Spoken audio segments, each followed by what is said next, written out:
Olá pessoal, tudo bem? Que vos fala é o professor Salomão.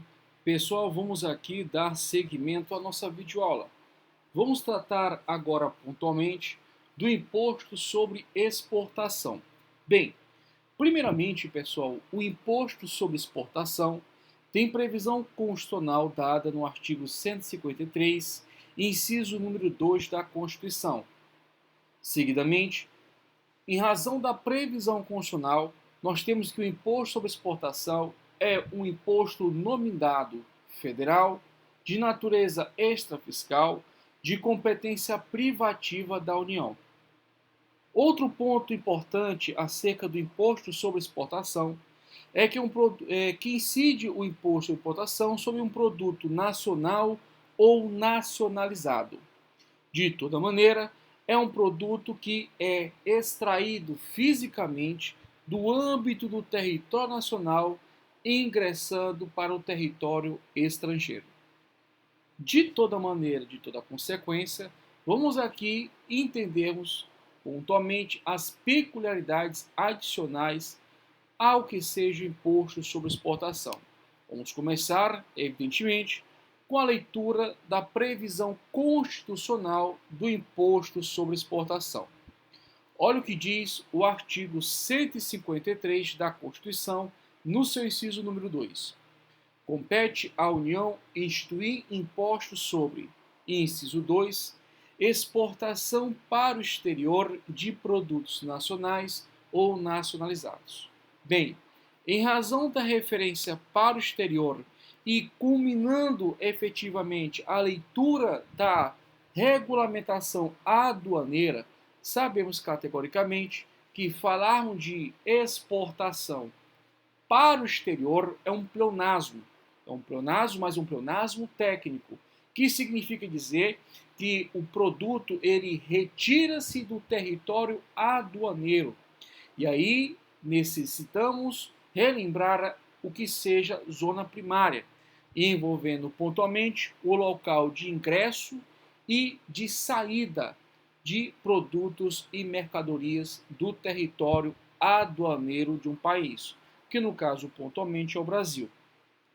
Na mesma medida e consequência, falarmos de produtos significa dizer que estamos diante de uma classificação jurídica de um bem móvel e também, pessoal, um bem corpóreo que passa por um processo de industrialização, dando, portanto, pessoal, vertente valor econômico para este bem.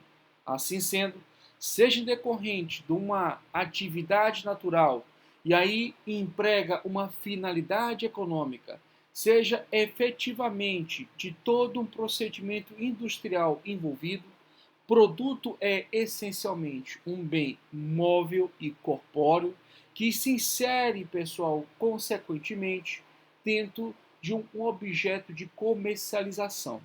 Seguidamente, se o produto estar em circulação mercantil, nós temos não mais a classificação produto, mas partiremos para a classificação mercadoria. Mas você sabe pontualmente que o STJ tem dado um certo contorno mais amplo à interpretação singular fechada do que seja produto e mercadoria. Bem, para o STJ, tem dado, no que tange ao comércio exterior, de forma excepcional, uma qualificação de produto e mercadoria como sinônimos. Bem, mais à frente vamos estudar o ICMS e aí requer de nós uma verdadeira distinção. Mas de antemão, produto vai ser sempre um bem corpóreo, um bem móvel, seja decorrente da natureza, seja decorrente de um processo industrial, mas é inserido dentro de um mercado de consumo e ele é objeto, pessoal, de aquisição em razão do valor que é agregado. Agora veja, o produto ele pode ser nacional ou nacionalizado. Bem, essa classificação dada entre produtos nacionais ou nacionalizados, ele reverbera maior profundidade quando estudamos o IPI, que inclusive vai ser o próximo imposto que iremos analisar. Bem, De toda maneira, quando falamos um produto nacional, nós estamos falando pontualmente de que todo o processo industrial, todo o processo de início da cadeia, que envolve, portanto, a industrialização e, consequentemente, como resultado disso, o produto, ele tem origem no território brasileiro, no território nacional.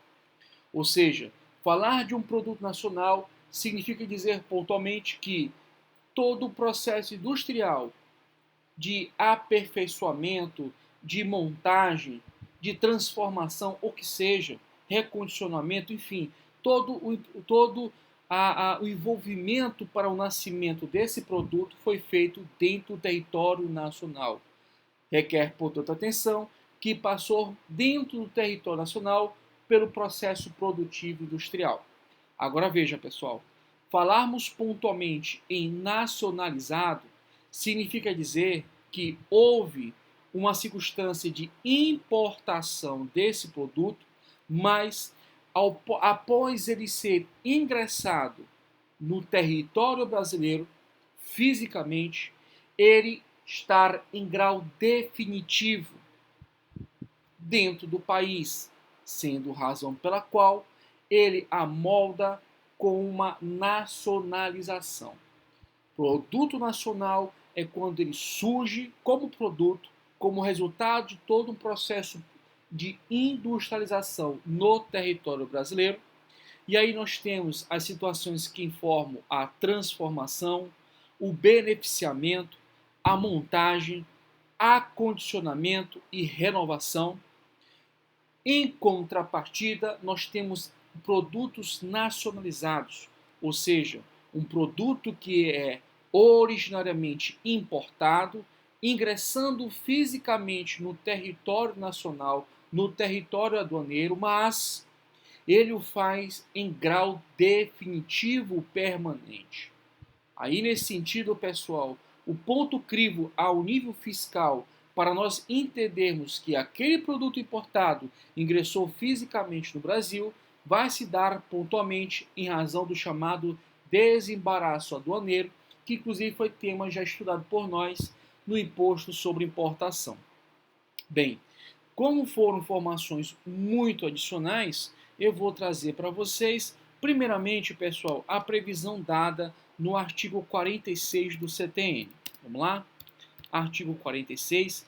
Evidentemente, pessoal, o artigo 46 trata sobre o imposto sobre produtos industrializados, mas ele traz especificamente, pessoal, um ponto crivo importante para nós.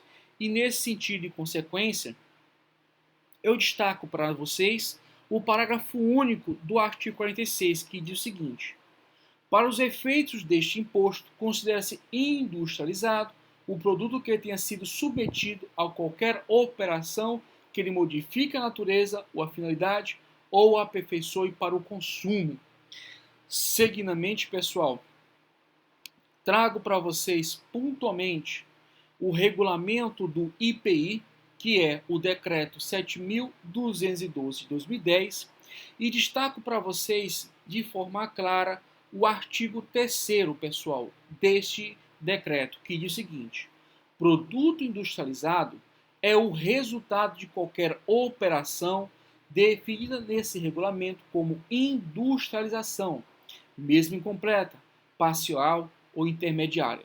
E nesse contexto, pessoal, o artigo 4º do mesmo decreto, que é o decreto 7.212 de 2010, que trata sobre o regulamento do IPI, ele nos apresenta o que é industrialização. Industrialização, pessoal, resulta pontualmente na transformação, beneficiamento, montagem, seguidamente, pessoal, reacondicionamento ou acondicionamento, eu prefiro essa expressão associada, renovação ou recondicionamento. Bem, de toda maneira e toda consequência, não podemos entender as características da industrialização. Olha o que diz o artigo 4º caput. Caracteriza industrialização qualquer operação que modifique a natureza, o funcionamento, o acabamento, a apresentação ou a finalidade do produto, ou o aperfeiçoamento para consumo. E por fim, pessoal, trazendo o regulamento aduaneiro, trago para vocês a literatura do artigo 212, que também, pessoal, é de essencial importância, porque regulamenta a sistemática aduaneira, agora especificamente no que tange ao imposto sobre exportação para o exterior de produtos nacionais ou nacionalizados. Bem, olha o que diz o artigo 212 do regulamento aduaneiro. O imposto de exportação incide sobre mercadoria nacional ou nacionalizada. Professor, veja que aqui está dizendo mercadoria. Será que está incoerente, está errado? Não.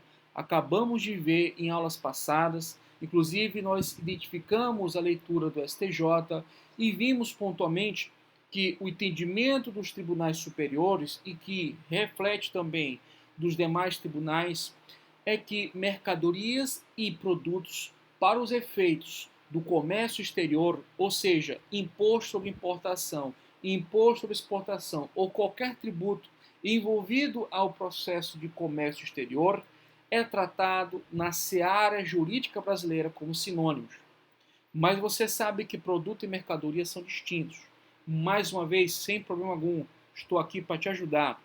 Produto é um bem corpóreo e também um bem móvel, seja decorrente da própria natureza ou de um efetivo processo de industrialização, em que lhe agrega um valor econômico, passível, portanto, pessoal, de comercialização.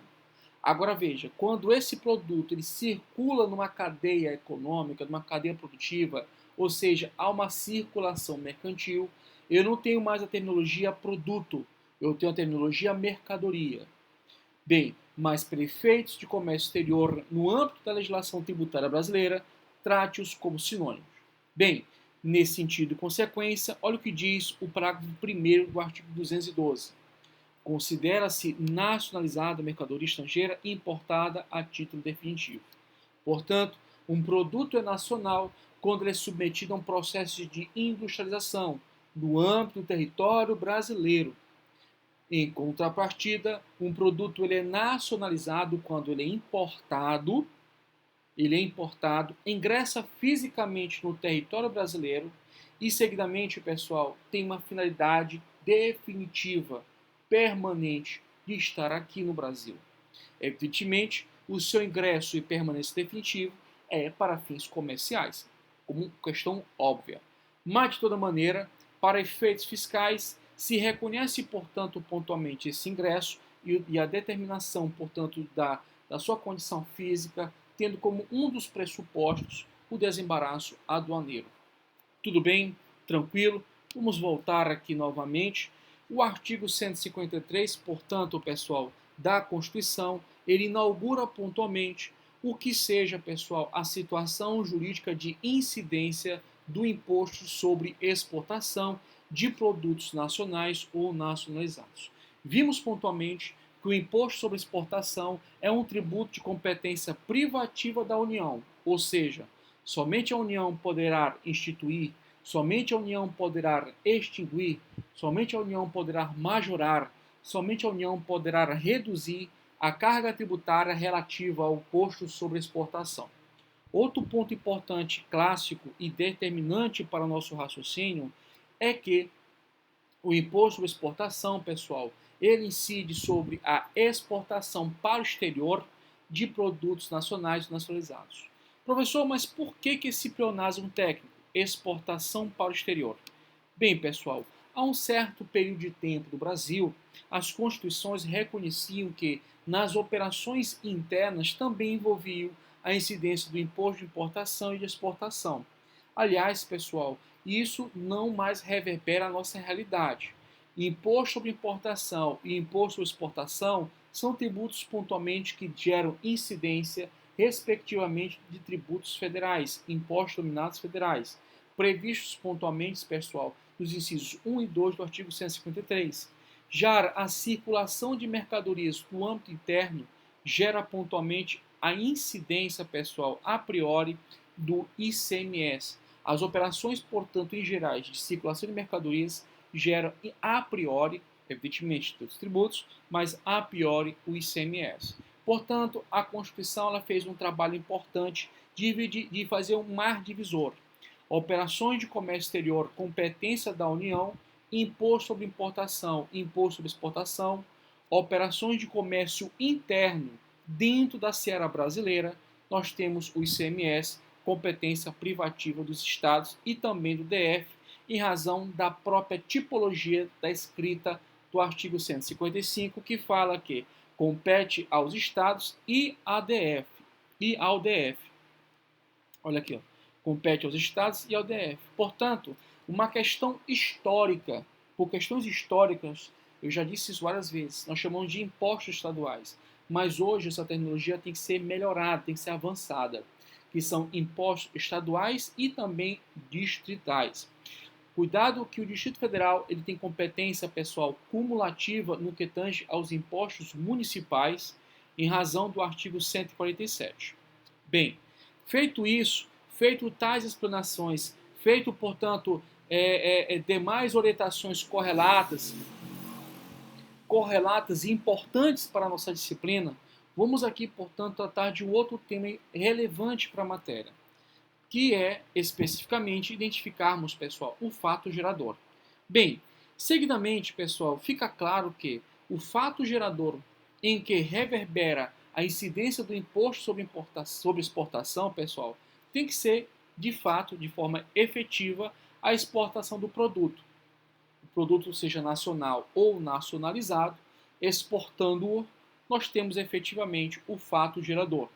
Bem, num primeiro momento, pessoal, eu queria, antes de nós identificarmos na liturgia do CTN, eu queria identificar as referências no Decreto-Lei 1578 de 77, que, por sinal, pessoal, todo decreto-lei tem natureza jurídica de lei em sentido material.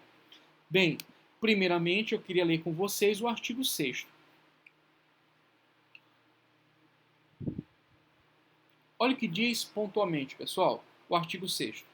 Não é efetivada a exportação do produto ou ocorrendo seu retorno na forma do artigo 11 do Decreto-Lei 491 de 69, a quantia paga a título do imposto será restituída a requerimento do interessado, acompanhada da respectiva documentação comprobatória.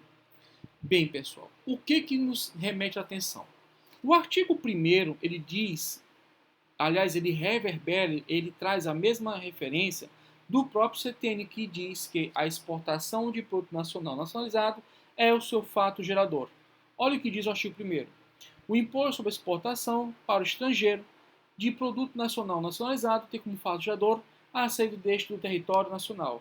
Só que, pessoal, se não acontecer a efetiva, pessoal, deixa eu colocar bem aqui, fica bacana. Se não acontecer a efetiva exportação do produto nacional ou nacionalizado para o exterior, vai gerar o que, pessoal? Vai gerar perante o sujeito passivo o direito à restituição. Aqui, pessoal, não é uma situação de não incidência, de não ocorrência, de exclusão, portanto, pessoal, de qualquer carga tributária. Aqui nós temos categoricamente uma previsão de que há o fato gerador do tributo, mas em razão do fato de haver a restituição dessa mercadoria para o território brasileiro, seja um produto nacional ou nacionalizado, pessoal, gera direito à restituição. Cuidado, que a partir do momento em que a mercadoria, que no caso é um produto circulando, portanto, mercadoria, ele sai do território brasileiro, mas ele regressa a direito à restituição. Tanto é, pessoal, que no próprio artigo 1º, ele diz especificamente no parágrafo único o momento da ocorrência temporal do fato gerador. Veja que o fato gerador, pessoal, ele é a saída física da mercadoria ou do produto do território brasileiro, seja ele nacional ou nacionalizado, para o exterior. Consequentemente, pessoal, isso é o fato gerador, o fato imponível, previsto na imposto de incidência, tanto que está aqui previsto no artigo 1º. Só que de forma correlata e sucedânea, para efeitos fiscais, eu tenho que determinar um momento, o tempo certo, correto, para ser registrado a ocorrência do fato gerador. E nesse sentido, pessoal, o momento, o tempo que é determinado, portanto, pela legislação tributária em especial, pelo Decreto-Lei 1578, que tem natureza de lei em sentido material, não obstante em sentido formal ser um decreto-lei, é o momento da expedição da guia ou do documento equivalente. Cuidado com isso, que isso já foi inclusive objeto de pergunta em prova. O momento, o tempo, portanto, para efeitos fiscais condizentes ao registro da saída das mercadorias, inclusive o computo, portanto, do fato gerador, é diante da expedição, da expedição da guia de exportação ou de documento a ele equivalente. Feito tais expoentes, aí sim eu volto agora para o CTN e vou fazer a leitura do artigo 23. Só um instante, pessoal.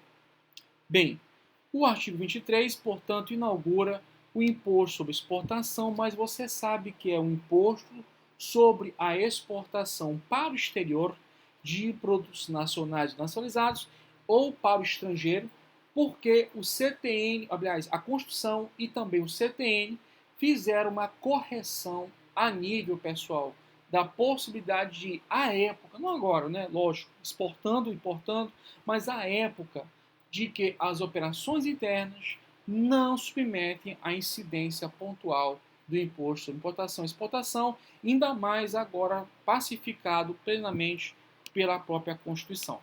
Tanto que o artigo 23 ele traz essa informação, uma espécie de pleonasmo, pessoal, mas um pleonasmo técnico. Olha o que diz.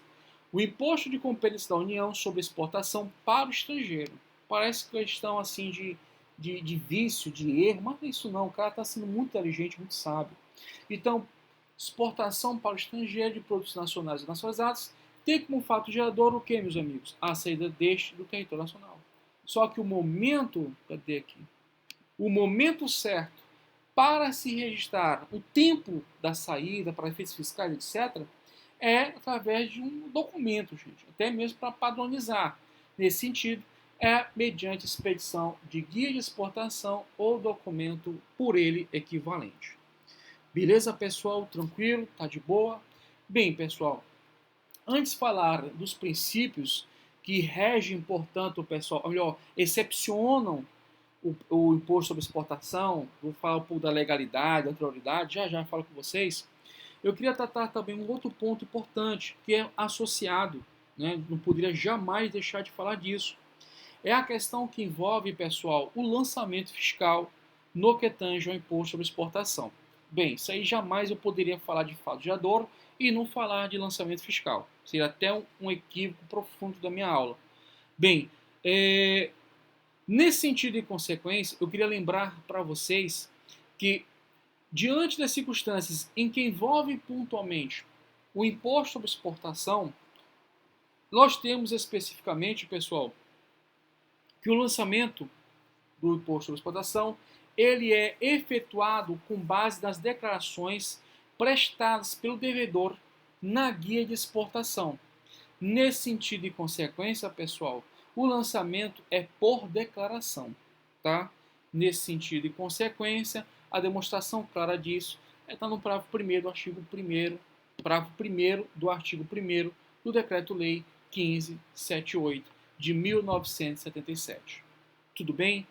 Bem, feito tais explanações, agora sim vamos a algumas peculiaridades constitucionais. Bem, primeiramente, pessoal, eu queria lembrar para vocês, aliás, já falei isso várias vezes, mas eu tenho o maior prazer de te ajudar, estou aqui para te ajudar mesmo, com muito prazer e felicidade, é que o imposto sobre importação, o imposto sobre exportação, o IOF, o imposto sobre operações financeiras, são impostos extrafiscais. Professor, o senhor não citou o IPI, muita calma nessa hora. Primeiramente, pessoal, o IPI, em tese, ele nasce com uma vertente histórica, uma vertente ontológica de ser um tributo, um imposto fiscal. Um tributo de natureza essencialmente fiscal, ou seja, visa, em tese, arrecadar. Contudo, pessoal, a Constituição ela impõe uma característica importante para o IPI. Ele diz o seguinte à Constituição, no inciso 1, parágrafo 3º do artigo 153. O imposto previsto no inciso 4 será seletivo em função da essencialidade do produto. Você vai ver mais à frente que quanto mais supérfluo, né, ou banal, por assim dizer, o produto, maior vai ser o que? A carga tributária. Agora, pessoal, quanto mais for essencial o produto, menor a carga tributária. Mas daqui a pouco, na verdade, eu vou falar para vocês o que quer dizer, tecnicamente falando, função essencial do produto. E aí você vai entender especificamente por que existe a previsão de ser seletivo. Nessa medida e consequência, o que ocorre? De fato, pessoal, o IPI ele será seletivo e observará essa característica da seletividade em razão da essencialidade do produto, mas não lhe afasta, pessoal, não lhe afasta a função arrecadatória. Portanto, o IPI ele tem dupla função. Ele tem uma função predominante arrecadadora, ou seja, fiscal, mas também tem uma função extrafiscal, gente, alheia à fiscalidade. Nesse sentido e consequência, é tributar mais produtos não essenciais em detrimento daqueles que sejam essenciais.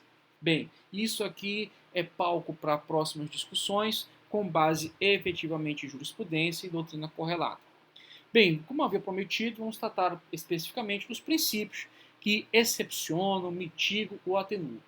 Em Tributário 1, quando eu falei dos princípios, eu disse para vocês, eu acho que eu gostei a partir de quase um horário, falando da parte das metanormas, o que é norma dispositivo, norma regra, norma dispositivo, norma regra, norma principiológica, falei da Hopf de Alexis, direitos fundamentais, então falei uma série de elementos e aí eu fiz categoricamente o meu ponto de vista pontual, né, humildemente falando, que não vejo distinção pontual entre uma exceção, mitigação ou atenuação. Mas eu sou voto vencido, gente, porque a maioria da doutrina prefere utilizar a expressão mitigação e alguns até atenuação. Cito para vocês como exemplo o professor Eduardo Sabag, excelente profissional, excelente advogado na área, conhecidíssimo a nível nacional. Bem, mas sou voto vencido e eu fiz minhas explanações teóricas no momento apropriado, que era o início do curso, né, Direito Tributário 1. Mas, respeitando também as questões que você vai encontrar aqui em questões de concurso, elas talvez alternam entre exceções, entre mitigações e atenuações. E te falo que nós encontramos mais expressões exceções nas próprias questões. Então, eu vou usar as expressões exceção, mitigação ou atenuação como referência pontual às peculiaridades do próprio princípio, onde abraça, pessoal, no caso pontual do imposto de exportação, circunstâncias em que não comporta a íntegra principiológica dos princípios que eu vou falar para vocês. Bem, de qualquer maneira, o artigo 5º, inciso 2 da Constituição diz que ninguém será obrigado a fazer ou deixar de fazer alguma coisa se não for em virtude de lei. Consequentemente, o artigo 150, inciso 1 diz que só poderá ser exigido ou majorado tributo se tiver lei.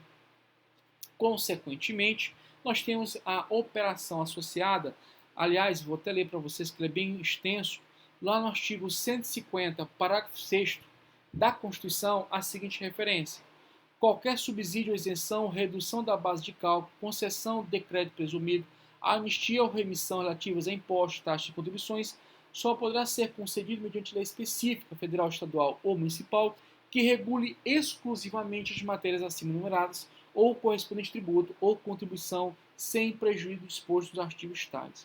Veja, pessoal, que a Constituição disse categoricamente que redução da base de cálculo requer lei.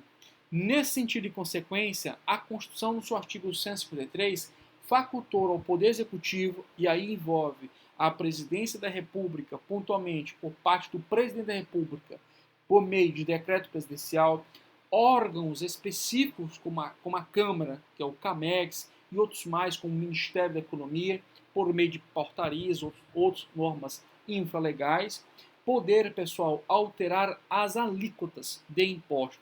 Então, veja, a base de cálculo ela é insuscetível desta exceção da legalidade. O que é permitivo, o que é permissivo aqui, pessoal, é no que tange a alteração da alíquota por ato do Poder Executivo. Cuidado pontualmente com o artigo 62, parágrafo 2º, que excepciona, pessoal, a legalidade no que tange à instituição de impostos, inclusive o imposto de exportação, por meio de MP, ou seja, medida provisória. Bem, então vamos tratar aqui, pessoal, de uma excepcionalidade, mitigação, atenuação do princípio do imposto sobre exportação no que tange ao princípio da legalidade. Bem, essa excepcionalidade, começando aqui a falar, está logo no parágrafo 1º, repito, no parágrafo 1º aqui do artigo 153, que diz o seguinte: é facultado ao Poder Executivo, atendidas as condições e os limites estabelecidos em lei, alterar as alíquotas dos impostos enumerados no inciso 1, 2, 4 e 5. O inciso 1 tu já sabe que é o imposto sobre importação. O 2, imposto sobre exportação. O 4 é o IPI e o 5, pessoal, é o IOF.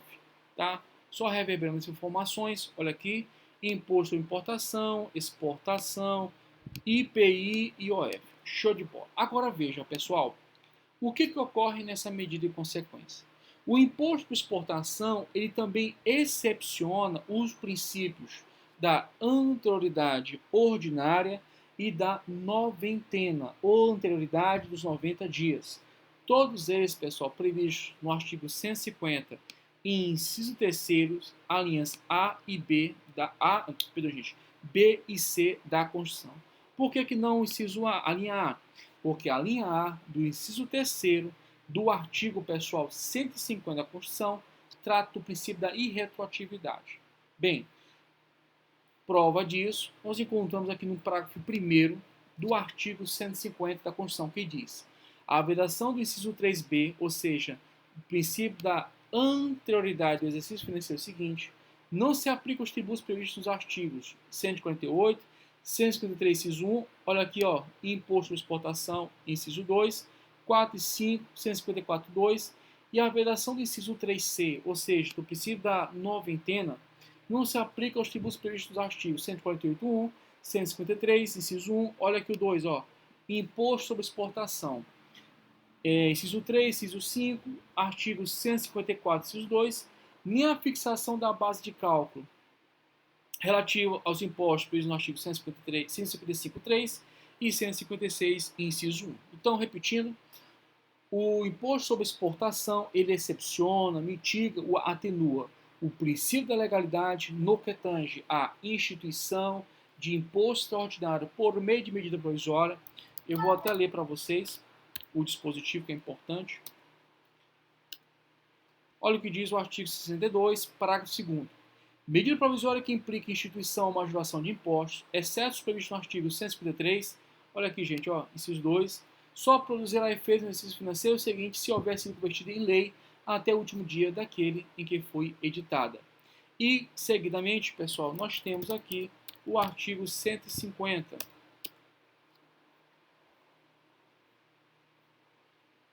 O artigo 150, parágrafo 1º, que diz que não se aplica o princípio da anterioridade ordinária e nonagesimal para o imposto sobre exportação e também, pessoal, pode ser alterada a alíquota do imposto sobre exportação por ato do Poder Executivo.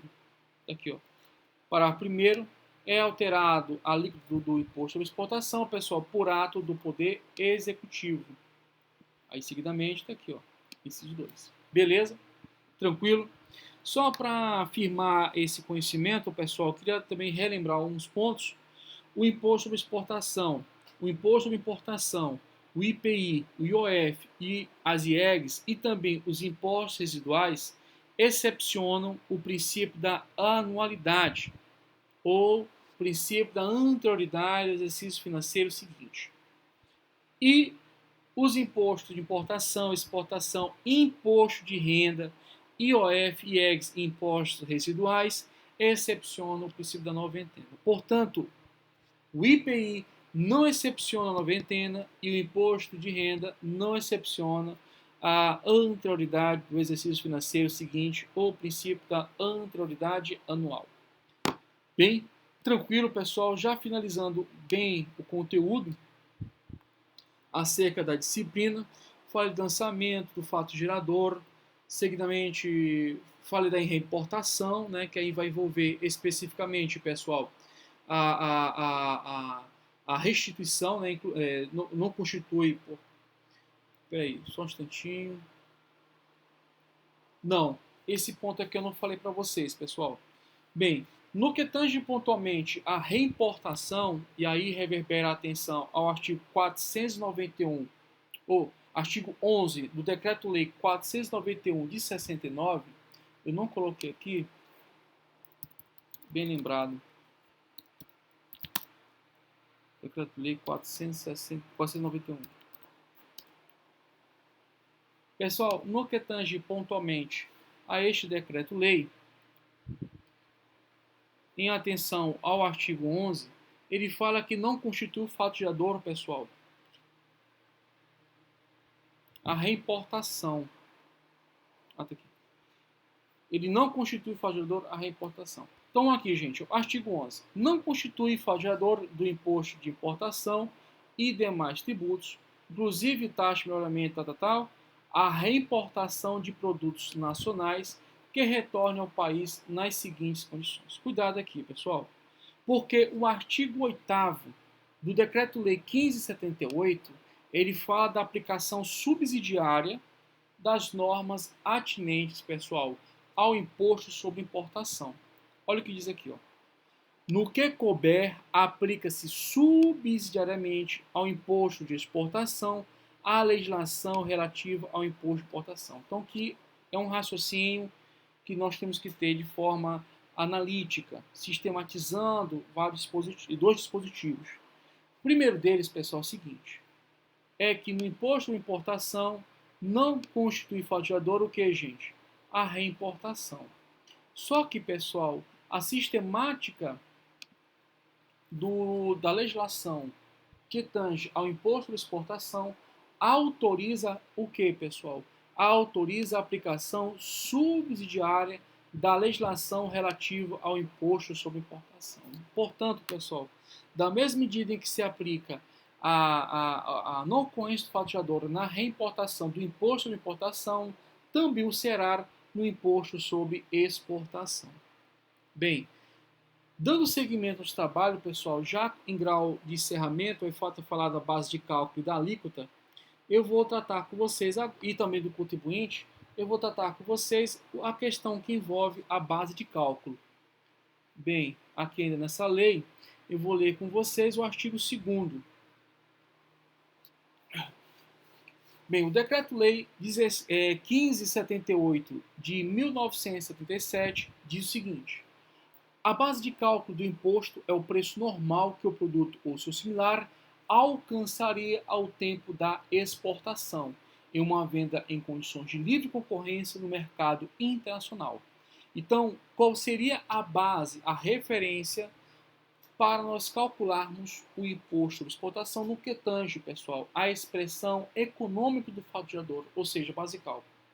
É sempre fazendo pertinência ao preço normal que o produto ou seu similar iria alcançar em situação, pessoal, de livre concorrência no mercado internacional. Agora vejam, caso o preço do produto ele venha a oscilar no mercado internacional de forma brusca, mediante, pessoal, é determinado que ato do CAMEX possa fixar critérios específicos ou estabelecerá uma espécie de pauta, onde determinará o valor mínimo para a apuração da base de cálculo. Então, repito, vamos supor pontualmente que o preço do produto ele venha a oscilar no mercado internacional, mas oscile de forma brusca, que fica inclusive criando dificuldades para a autoridade fazendária aduaneira realizar o cálculo, portanto, do imposto sobre exportação.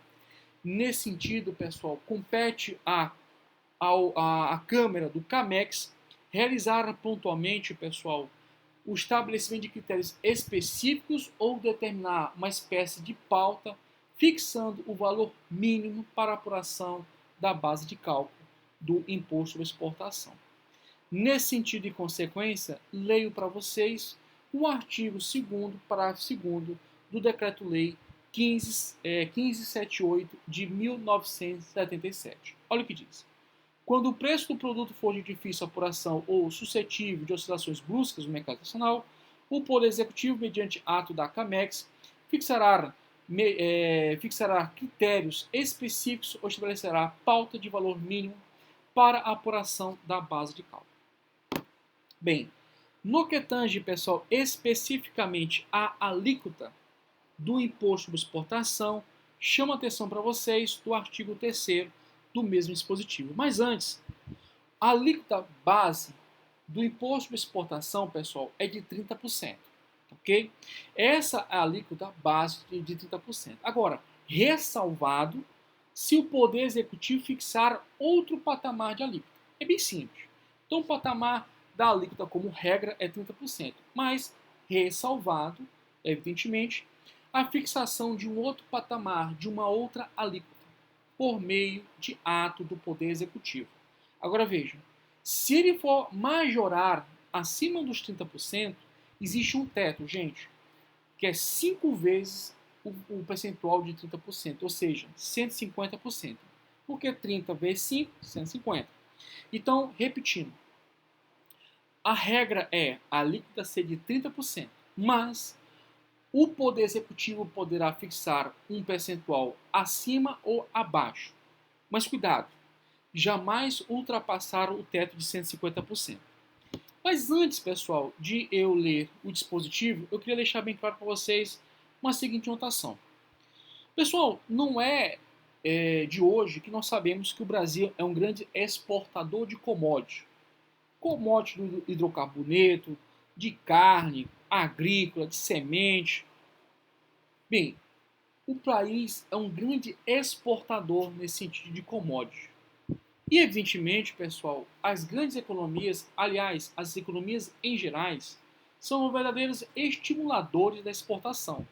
Porque o que mais interessa para o país é ele se industrializar, fortalecer a economia interna e exportar. Mas não haver uma enxame de mercadorias estrangeiras no país. Não é esse raciocínio. Então, comumente você vai encontrar uma série de produtos cuja alíquota seja zero. Haverá uma série de produtos cuja alíquota é zero. Isso é interessante porque substitui a necessidade, pessoal, pontual de concessão de benefícios ou isenções fiscais, que, como vimos especificamente na Constituição, lá no parágrafo 6º do artigo 150, necessita de lei. Então, se o governo federal ele quer, evidentemente, estimular as exportações, porque quer realmente que o país ele cresça economicamente, evidentemente, crescendo economicamente, o reflexo disso é um país forte, um país competitivo, o que ele vai fazer? Ele vai botar a alíquota do imposto de exportação a nível zero. E isso vai reverberar uma série de mercadorias, série de produtos, uma série de itens. Inclusive, pessoal, é uma tônica de vários países ocidentais. Né? Inclusive, cito como exemplo vocês a Europa, os Estados Unidos e outros mais. Então, a regra, de certa maneira, a regra legal é esta. O percentual do imposto de exportação é de 30%. Vou já ler para ti, te acalma. Tá, está bem aqui, ó. 30%. Vou já ler para você. Só que, pessoal, existe um limite para fixação acima, que é um percentual não superior a 5 vezes aos 30% aqui fixado. Agora, nesse sentido, qual é a regra política do país? A regra política, pessoal, é indiscutivelmente um patamar claro e translúcido de 0% em uma série de itens que compõem produtos e mercadorias exportadas. Essa é a verdadeira tônica. E o Brasil não estaria diferente disso. E o outro ponto interessante, inclusive já vi citado em prova, é que a fixação de alíquota zero ela substitui a necessidade de lei em sentido formal e material, previsto no artigo 150, parágrafo 6 da Constituição, no que tange à concessão de benefícios fiscais e gerais. Bem, para encerrar e já partir para o contribuinte, vamos aqui ao artigo 3º do Decreto-Lei 1578 de 1977. Olha o que diz. A alíquota do imposto é de 30%, facultado ao Poder Executivo reduzi-la ou aumentá-la para atender aos objetivos da política cambial e do comércio exterior. Seguidamente, pessoal, parágrafo 1 diz o seguinte: em caso de elevação, a alíquota do imposto não poderá ser superior a 5 vezes o percentual fixado neste artigo. Bem, pessoal, feitas as explanações, não fica estranho, não fica difícil nós entendermos que quem seria o contribuinte do imposto sobre exportação? Fica claro que é o exportador. Então, o artigo 27, pessoal, ele categoricamente ele aponta que o contribuinte do imposto sobre exportação é o exportador. Mas também ele coloca uma conjunção alternativa ao ou, já já a gente vai ler, e diz também o seguinte: quem também será, né, quem a lei a ele equiparar. O decreto 1578 de 77, no seu artigo 5º, também aqui, ó, ele só fala do contribuinte, a prima facie. Ele fala pontualmente, do exportador. Então, o contribuinte do imposto é o exportador. Assim considerado qualquer pessoa que promova a saída do produto do território nacional.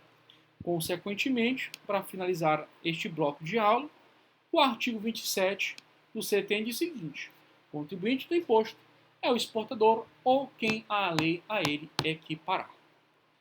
Bem, pessoal, tem muito mais coisas sobre o imposto de exportação, mas vou deixar, a grosso modo, a diluir essas informações ao longo do curso. Pessoal, desculpa, gente, eu acabei que eu lembrei agora falando com vocês. Eu queria só trazer uns apontamentos aqui encerrativos. Eu acho que é importante, já que estamos falando de exportação, vamos adiantar logo aqui esse barco. É tratar pontualmente, pessoal, dos tributos que não incidem nas operações de exportação. Vamos lá? Vou citar para vocês os tributos que não incidem nas operações em que envolvam exportação, tá bom? No IPI eu vou detalhar, porque o IPI também é um tributo que não incide sobre a exportação, e aí eu vou especificar aqui as peculiaridades. Mas, a grosso modo, eu vou falar para vocês, gostaria que anotasse pontualmente. Olha só, quais seriam, portanto, esses tributos? Vamos lá? No âmbito das contribuições especiais, nós temos as contribuições sociais. Seguidamente, pessoal, vai envolver a COFINS. Seguido, nós temos a CID, que é a contribuição de intervenção do domínio econômico. Nós temos também o PIS/PASEP.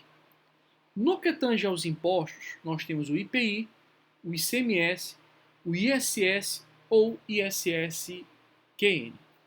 Tranquilo? Tá de boa? Meus queridos, é isso que eu queria falar para vocês a priori. Mais à frente, nós vamos aqui tratar, inclusive vamos falar de temas relacionados à reforma tributária. Esse primeiro passo aí, dado por Guedes agora recentemente. Vamos falar um pouco, inclusive, da CBS, né, que tenta imitar, de certa maneira, o IVA europeu. Bem, agradeço a todos vocês pela videoaula. Muito obrigado por você ter assistido, por ter ouvido, aonde você esteja. Eu te desejo um bom dia, uma boa tarde, uma boa noite. Seja feliz, fique em paz e até a próxima, se Deus quiser. Muito obrigado e não esqueçam que Deus realiza sonhos.